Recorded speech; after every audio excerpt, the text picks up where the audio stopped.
Greetings everyone, I am Rahul Mishra. Today we will discuss about an important terminology when it comes to digital devices, which is digital forensics. Now what is digital forensics? Well, it is a part of forensics which focuses on the recovery and investigation of material found in digital devices, often in relation to computer crime. The main aim of digital forensics is to preserve any evidence in its most original form while performing a structured investigation by collecting, identifying and validating the digital information for the purpose of reconstructing past events. The evidence here is usually digital data in the form of text, image, document, audio or video stored in a physical drive like hard drive, pen drive, memory card or even in cloud storage. The forensics investigator has to extract and analyze the information stored in these devices in order to generate a chain of events. Now, the question is why it is important. In today's world, when the security of any organization, whether it is a private body or a government body, or even if it is an individual, is compromised, we need to identify the criminals. In order to do that, we need to find traces of evidence so that the criminals can be identified and prosecuted in the court of law. The digital forensics expert tries to extract the evidence from media or other devices before these evidence can be destroyed. Today, most people store their important files in a digital device instead of a paper. People are using digital media to perform their important works like financial transactions. So, most of the criminals are targeting the information stored in those devices. It is the job of the digital forensics expert to extract this media, the data and submit the evidence to the court. Now, who are these digital forensics experts and what do they do? They are called digital forensics analysts who use forensics tools and investigative methods to find specific electronic data including internet use history, word processing documents, images and other files. They use their technical skills to hunt for files and information that have been hidden, deleted or even lost. They help detectives and other law enforcement agencies to analyze data and evaluate its relevance to the case under investigation. Analysts also transfer the evidence into a format that can be used for legal purposes and often testify in court themselves. Now, what are the types of digital forensics? There are different types of digital forensics depending on how you want to classify them. So, here we are classifying them on the basis of the type of data we deal with it, that is volatile data or non-volatile data. First is live forensics. This type of forensics is done on a live machine, which means a machine which is found switched on. The main aim is to copy all the volatile data to a storage device before all the data is lost. Second is non-live forensics. This type of forensics deals with non-volatile data extraction and analysis of both volatile and non-volatile data. Now, coming to live forensics first. This type of forensics is done on live machine as I told you earlier, which is turned on. The main aim is to extract all the volatile information which may be destroyed if the device is switched off. The importance of this forensics has increased because of internet growing rapidly with all the other factors like cryptography and password protection. Cryptography is used for encryption and encryption can sometimes be beaten by extracting the encryption key from the RAM, also stands for random access memory. Cloud storage can be detected and acquired while the machine is still running and unsaved or even physically overwritten data might still have left traces in RAM. Now, that is why live forensics is important. Now, upon discovery of computer equipment which is switched on, we need to do the following. First, secure the area containing the equipment, move people away from the computer and move them away particularly from power supply. Ideally, photograph or video the scene and all the components including the leads in the situation.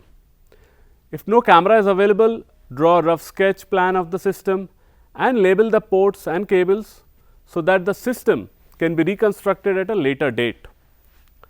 Consider asking the user about the setup of the system, including passwords, if any, or as and when the circumstances dictate. If these are given, record them accurately. Record what is on the screen by photography and by making a written note of the content of the screen. Do not touch the keyboard or click the mouse. If the screen is blank or a screensaver is present, the case officer should be asked to decide if they wish to restore the screen. Now, in doing so, a short movement of the mouse should restore the screen or reveal that the screensaver is password protected. If the screen restores, photograph or video it and note its content. If password protection is shown, continue as below without any further touching of the mouse. Record the time and activity of the use of the mouse in these circumstances. Wherever possible, collect data that would otherwise be lost by removing the power supply. For example, running processes and information about the state of network ports at that time. Ensure that for actions performed, changes made to the system are understood and recorded. Consider advice from the owner or the user of the computer, but make sure this information is treated with caution. Allow any printers to finish complete printing. If no specialist advice is available, remove the power supply from the back of the computer without closing down any programs. When removing the power supply cable, always remove the end attached to the computer and not that is attached to the socket. This will avoid any data being written to the hard drive if an uninterruptible power protection device is fitted. Now, remove all other connection cables leading from the computer to other wall or floor sockets or any other devices. Ensure that all items have signed exhibit labels attached to them. Failure to do so may create difficulties with continuity and cause the equipment to be rejected by the forensics examiners or may also be rejected by court later on. Allow the equipment to cool down before removal. Search area for diaries, notebooks, pieces of paper with passwords on which other often attached or close to the computer. Ensure that detailed notes of all actions are taken in relation to the computer equipment. Now, the tools that we use for live forensics are, we are going to use Dumpit in this case, which is used to dump contents of the RAM memory. Or you can go to Nerosoft.net. This website provides a lot of tools to extract information stored in web browsers. Now, is non-live forensics is a part of digital forensics where data is extracted from storage devices like hard drive, pen drives. Evidence analysis begins on the cloned files of the original storage devices and on the copy of volatile data. It is important because people store a lot of information on the drives in protected or unprotected form. Even deleted files can be recovered, which can be great importance for investigation. The procedure to follow are, first and foremost, you need to fill the RFS form, which also stands for Request for Service form.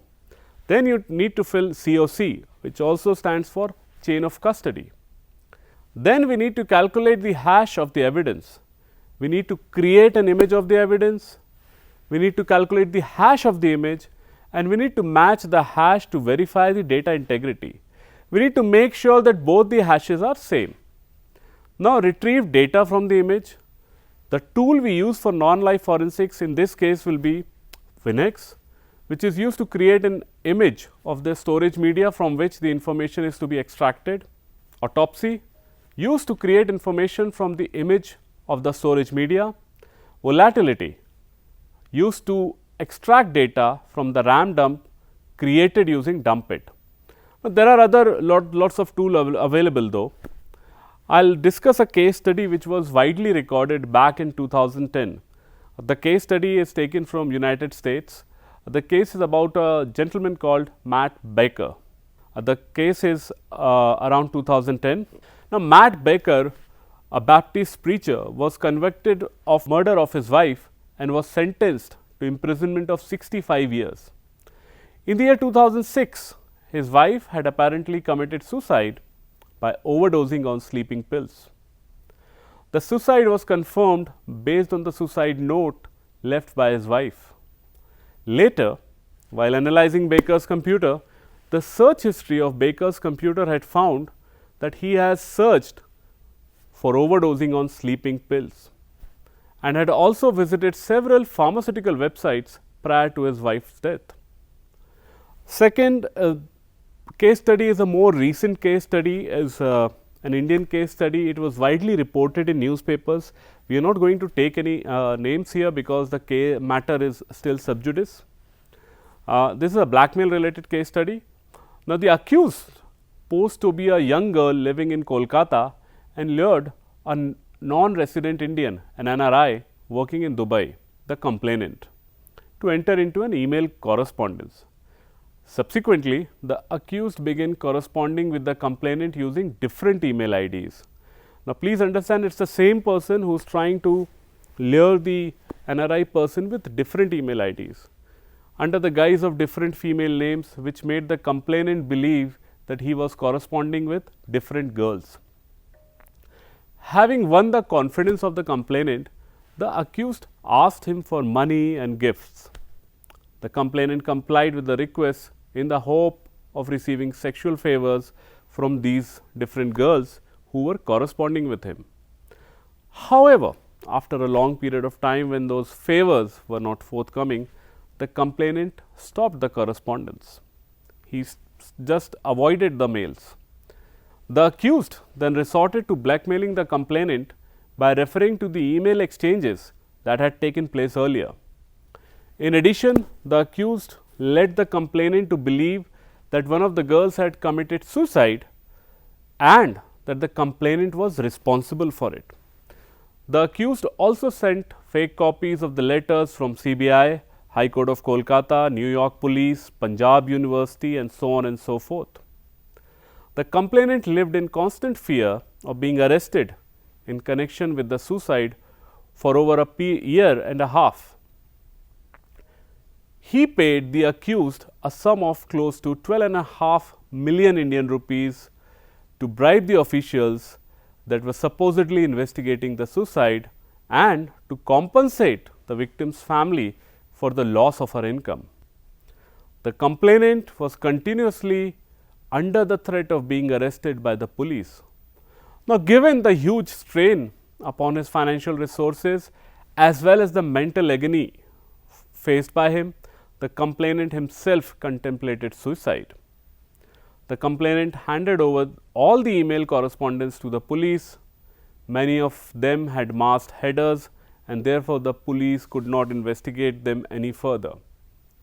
Moreover, there was no email that could be traced to Kolkata where the accused were staying as per complainant's version. However, the investigating team was able to trace some of these emails to the corporate office of a large cement company and a residence in Mumbai. A raid was conducted at these places. In the raid, one computer, 2 laptops, 7 mobile phones and a scanner was seized. The computer equipment that was recovered was sent to office of the forensics examiner, who found all the evidences of emails, chatting details and so on in the laptops and the computer. During the investigation, property worth almost a million Indian rupees was seized along with cash close to 3 lakhs. The total flow of the extorted money was traced from the bank in Dubai to the account of the accused person. Now, we will have a demo of the software that we are going to use, and it is called Dumpit. We will see how we can create a copy of the contents of the RAM and store it in a file so that we can analyze them further. So, we use a software called Dumpit, as I told you.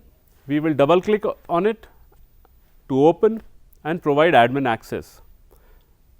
Now, just type Y for yes and it will start dumping the contents of RAM into a file. So, as you can see, we are done with the dumping process. The file is generated here. Now, let us move to the analysis part. So, in order to analyze, we have another software here. It is called Volatility. We open a command prompt window in the Volatility folder.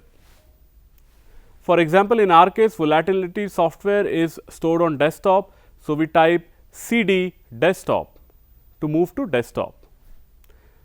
Then we can use certain commands to analyze. Let us see a few. First, we need to find out the OS, the operating system running on the RAM. For that, we need to type volatility.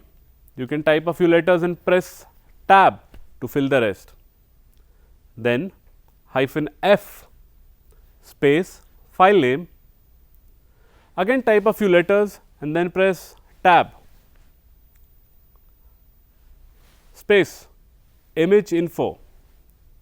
Now, it will take a while to scan the RAM contents and determine the operating system information. It will show you a list of suggested profile. For examples, in this case it shows as Windows XP Service Pack 1 64, Windows 2003 Service Pack 1 64, Windows XP Service Pack 2 64, Windows 2003 Service Pack 2 64. Now that we know the profile, let us see the list of running processes. We type volatility space -F file name profile. Now, this is Windows XP Service Pack 1 64-bit PS list. This will show the list of all processes running. Now, let us find out which processes are trying to hide themselves while running. Again, we will type volatility space -F file name profile Windows XP SP1 space x64 PSX view. If you see false in the first two columns, you will know which processes were trying to hide themselves. After seeing the running processes, a good thing to do is to check open connections on the system. So, we type volatility space -F file name, the profile Win XP SP1 x64 sockets.